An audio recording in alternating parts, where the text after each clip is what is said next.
Il existe des lieux où l'on cherche Dieu avec un cœur sincère, et d'autres où son nom est invoqué pour masquer l'ombre. Il existe des hommes qui prêchent la lumière, et d'autres qui s'en servent pour mieux asservir. Jolivette croyait entrer dans un refuge spirituel. Elle ne savait pas encore qu'elle franchissait le seuil d'un piège où la foi devient une arme, l'amour un leurre et le silence une condamnation. Ceci n'est pas seulement l'histoire d'une femme, c'est celle de toutes celles qui ont cru, obéi, espéré et qui ont payé le prix de leur foi. Jolivette est une fervente chrétienne depuis des années. Elle a 25 ans lorsqu'elle décide de changer d'église. En effet, depuis le décès de son pasteur et la reprise de l'assemblée par son fils, tout va de travers. Les prédications sont devenues confuses. L'amour fraternel s'est refroidi et Jolivette ne s'y reconnaît plus spirituellement. Elle préfère donc partir. Une jeune femme à qui elle a parlé de la situation de son église lui propose alors une autre assemblée, les appelés de Dieu. Elle lui dit, « Le pasteur est un homme rempli de Saint-Esprit. Il fait beaucoup de miracles. Il marche vraiment dans la crainte de Dieu. Et dans mon église, l'amour fraternel est vraiment présent. Nous nous soutenons dans la joie, dans la tristesse, dans le malheur. » Jolivette décide de s'y rendre, simplement pour voir. Dès le premier culte, tout le monde est très accueillant. Les chants sont puissants, les prières longues et intenses. L'air semble lourd, presque chargé, et son regard tombe sur le bras droit du pasteur, Aubin. Un jeune homme très beau, policier, qui accompagne le pasteur partout. Lorsqu'il dirige la louange ou l'adoration, des frissons parcourent l'assemblée. On a l'impression que quelque chose descend, que la présence du Saint-Esprit est palpable. Des personnes tombent, se roulent par terre, parlent en langue. Mais Aubin ne la remarque même pas. Tout le monde est gentil avec elle, sauf lui. Il n'est pas désagréable, mais il ne la regarde jamais. Pas une fois. Après plusieurs dimanches, la jeune femme qui lui a conseillé l'église vient la voir. Alors, comment trouves-tu l'église? Ah, c'est plus que ce que je voulais, répond-elle. Je me sens vraiment épanouie, et le pasteur est vraiment un homme béni. La jeune femme dit, sa femme a vraiment de la chance de la voir. Jolivette demande, il est marié? Mais où est sa femme? Son ami pointe du doigt une jeune femme, assise discrètement au fond. C'est elle? Je n'aurais jamais soupçonné. Elle est vraiment discrète. Et qui est la femme du frère Emmanuel? Demande Jolivette. Son ami éclate de rire. Emmanuel marié?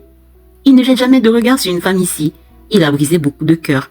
Il est très beau, gentil, serviable. Mais il aide sans regarder. Un jour, il nous surprendra. Mais toi, ne tombe pas amoureuse de lui. Tu souffrirais. Moi aussi, il m'attirait beaucoup. Heureusement, j'ai rencontré Eric qui m'a demandé en mariage. Eric, le chargé de prière, c'est mon fiancé. Les mois passèrent. Jolivette sent qu'elle est en train de tomber amoureuse d'Aubin. Malheureusement pour elle, Aubin ne lui adresse presque jamais la parole, contrairement aux autres. Il ne connaît même pas son prénom. Elle se souvient des paroles de Floriane. Pour éviter de souffrir, elle décide d'arrêter d'aller à l'église et de ne revenir que lorsque son sentiment sera estompé. Elle décide de faire des séances de jeûne et prière pour mettre fin à ce sentiment qui l'a fait beaucoup souffrir. Mais un jour, qu'elle est couchée dans sa chambre, sa mère vient l'appeler. « Jolivette, on te cherche !» Lorsqu'elle sort, son cœur manque un abattement. Aubin est là, souriant, et derrière lui, le pasteur. Son cœur bat très fort, ses mains tremblent. « Que se passe-t-il, ma sœur? Pourquoi ne viens-tu plus à l'assemblée ?» demande le pasteur. Aubin, quant à lui, ne dit rien. Il se contente de sourire. Jolivette répond, « J'ai un énorme souci, pasteur. Je voulais t'en parler, mais j'ai eu honte. » Elle leur demande de s'asseoir, leur apporte de l'eau. Le pasteur lui demande, « Veux-tu en parler? Maintenant ou après ?»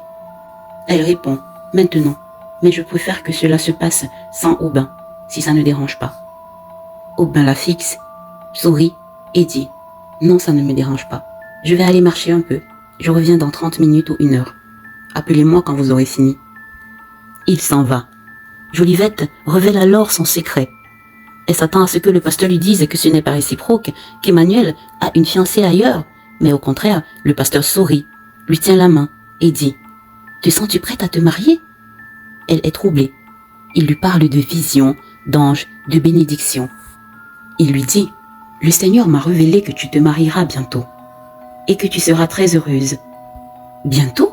demande-t-elle. « Mais avec qui ?»« Garde la foi, ma fille, » dit le pasteur. « Le Seigneur ne ment pas. Tout ce qu'il dit, tout ce qu'il promet, il l'accomplit. S'il m'a révélé que tu te marieras bientôt, c'est que cela sera. Viens à l'église dimanche prochain. » Mais ce dimanche-là, Jolivette n'y va pas.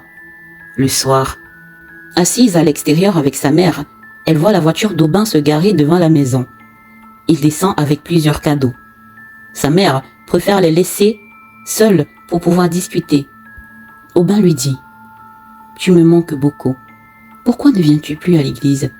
Tu as pourtant promis au pasteur que tu viendrais ce dimanche. » Lorsqu'elle lui dit la raison pour laquelle elle ne vient plus à l'église, il répond « Pourquoi y mettre fin?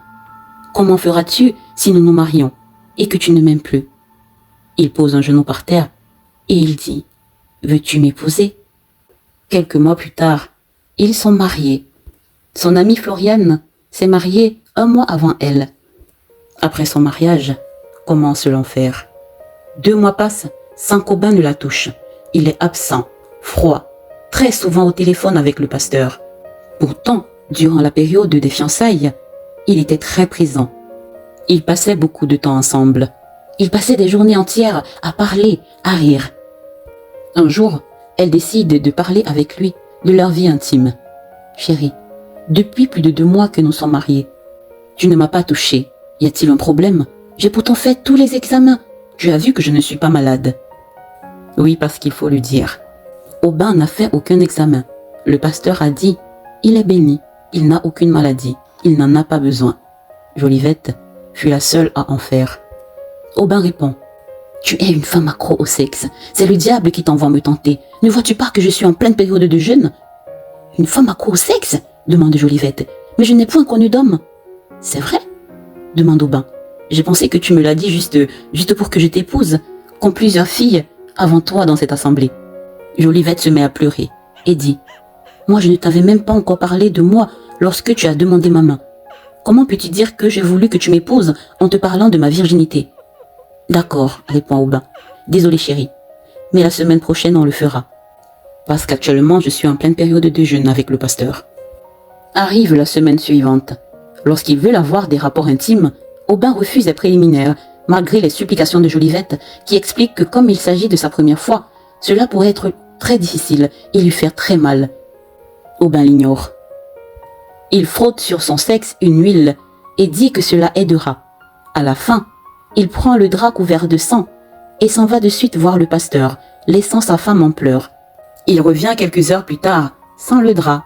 Jolivette lui demande « Mais où est le drap et où étais-tu » ?« J'étais voir le pasteur. Je lui ai laissé le drap, comme preuve de ta virginité. »« Mais tu aurais pu au moins me demander, dit Jolivette, avant de le faire. »« Te demander ?» répond Aubin. « Pourquoi ? Qui est le maître ici ? Que dit la Bible ? Tu dois être soumise à ton mari. Tu as été crié après moi. Tu es issue de ma côte. Sans moi, tu n'es rien. Tu n'es personne. Tu dois m'obéir. Tu dois être soumise. Tu dois me considérer comme ton Seigneur. D'ailleurs, à partir d'aujourd'hui, appelle-moi Seigneur. » C'est ainsi que Sarah appelait Abraham. Jolivette est scandalisée d'entendre cela. Commencent alors les insultes, le mépris d'Aubin. Il ne l'aide pas dans les tâches ménagères. Il ne mange pas ses repas.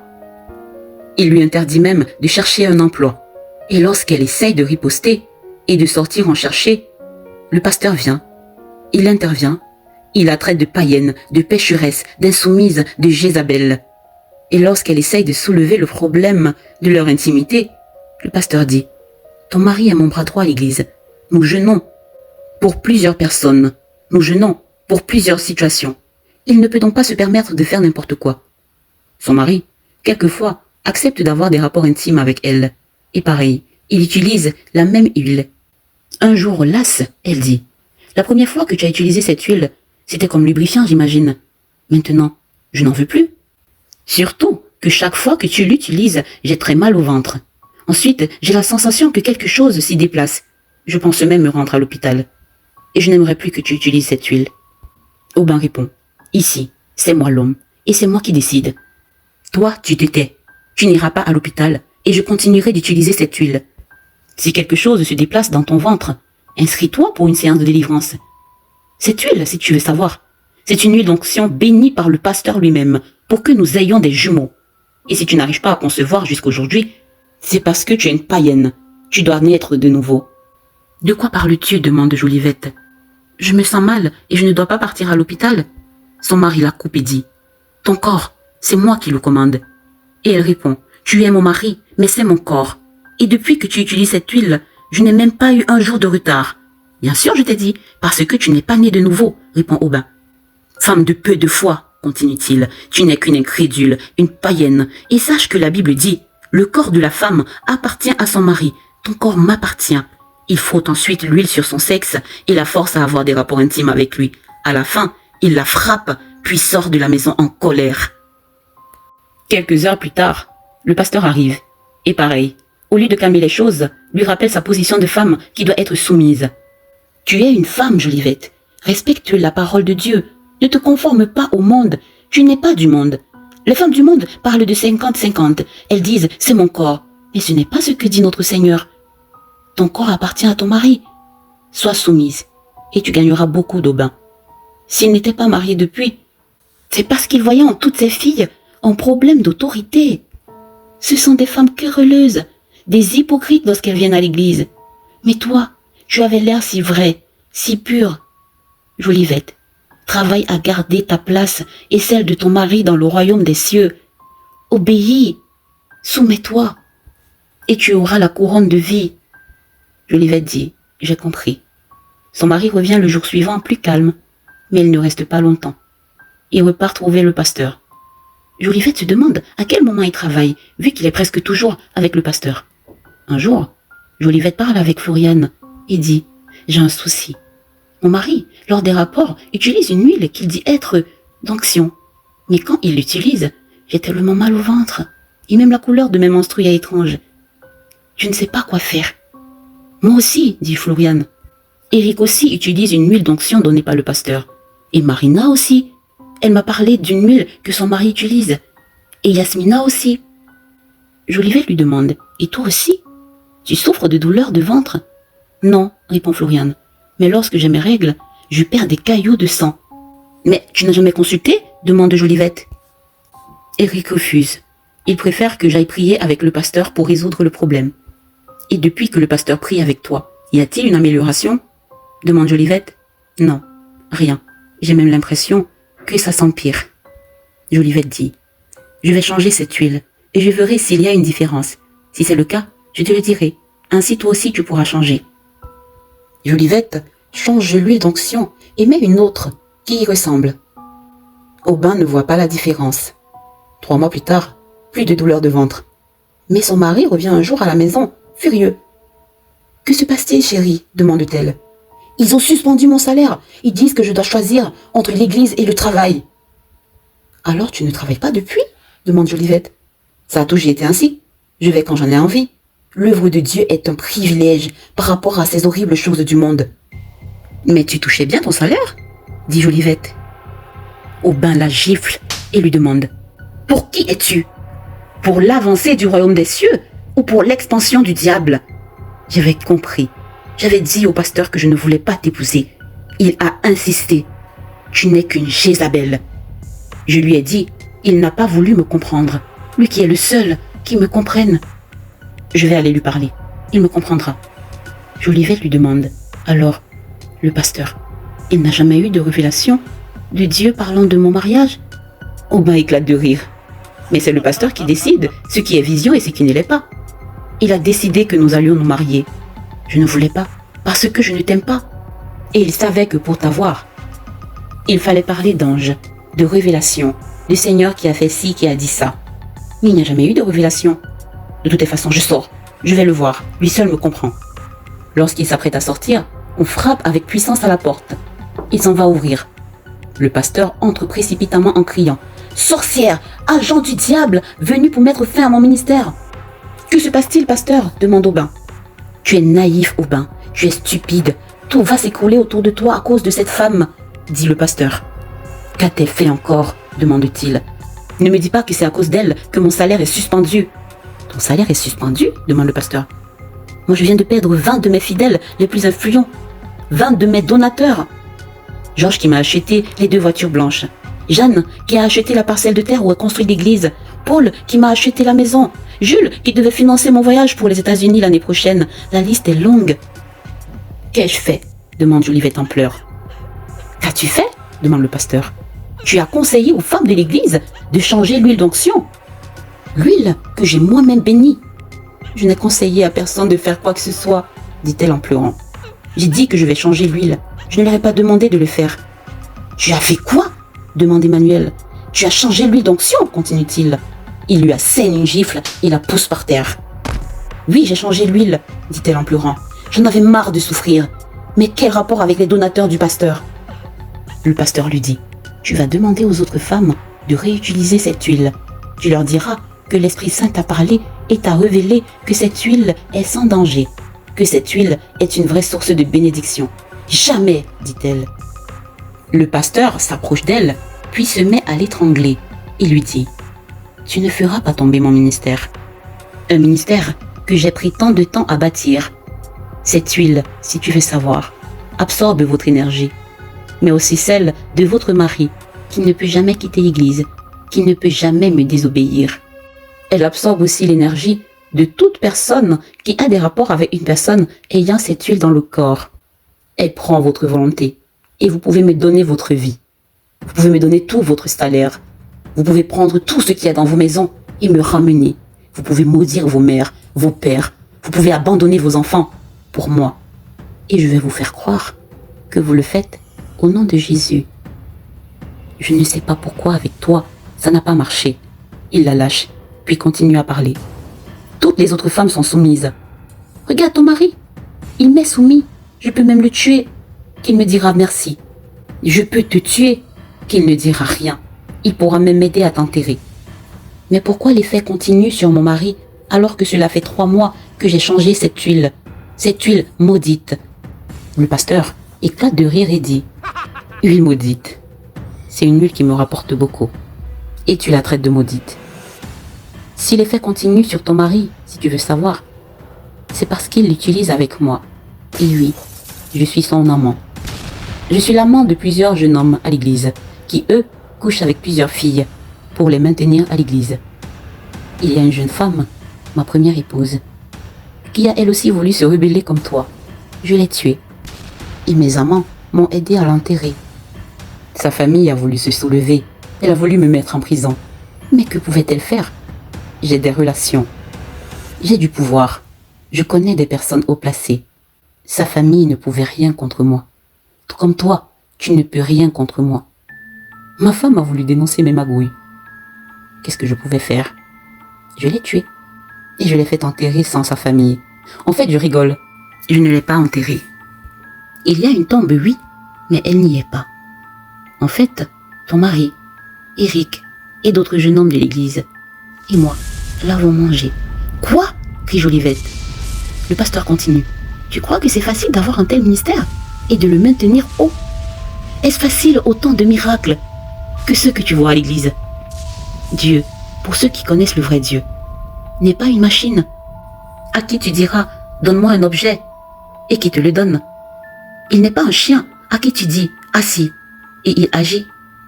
Il faut s'associer à des forces obscures pour arriver à ce stade. Jolivette demande « Mais tu pries toujours en invoquant le Saint-Esprit, en disant Jésus, en disant Dieu ?» Le pasteur éclate de rire. « Le Saint-Esprit, ça ne veut rien dire. Et le Dieu dont je parle, c'est celui qui me donne tout ce que j'ai. Et quand je dis Jésus, aucun n'est fait. Parce que les portes sont fermées.